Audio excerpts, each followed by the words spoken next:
And he entered again into the synagogue, and there was a man there, which had a withered hand. And they watched him, whether he would heal him on the Sabbath day, that they might accuse him. And he saith unto the man which had the withered hand, Stand forth. And he saith unto them, Is it lawful to do good on the Sabbath days, or to do evil, to save life, or to kill?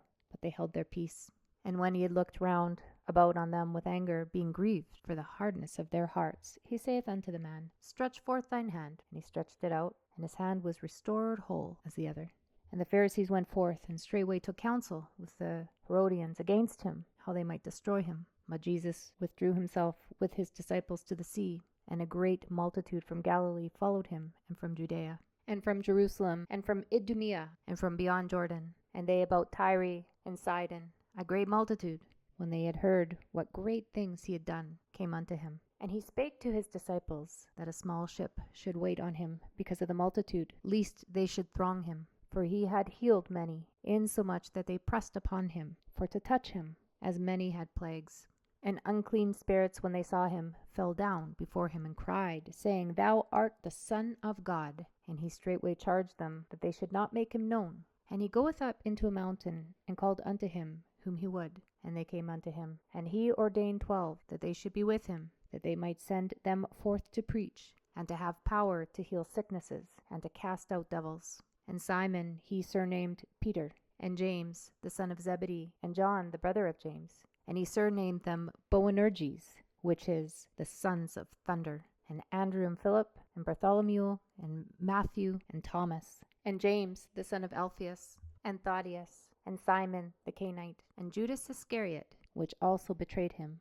And they went into a house. And the multitude cometh together again, so that they could not so much as eat bread.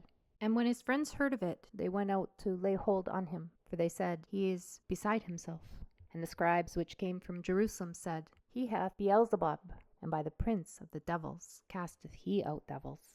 And he called them unto him, and said unto them in parables, How can Satan cast out Satan? And if a kingdom be divided against itself, that kingdom cannot stand. And if a house be divided against itself, that house cannot stand. And if Satan rise up against himself, and be divided, he cannot stand, but hath an end. No man can enter into a strong man's house, and spoil his goods, except he will first bind the strong man, and then he will spoil his house. Verily I say unto you, all sins shall be forgiven unto the sons of men, and the blasphemies wherewith soever they shall blaspheme. But he that shall blaspheme against the Holy Ghost hath never forgiveness, but is in danger of eternal damnation, because they said, He hath an unclean spirit. There came then his brethren and his mother, and standing without, sent unto him, calling him. And the multitude sat about him, and they said unto him, Behold, thy mother and thy brethren without thee seek for thee. And he answered them, saying, Who is my mother, or my brethren? And he looked round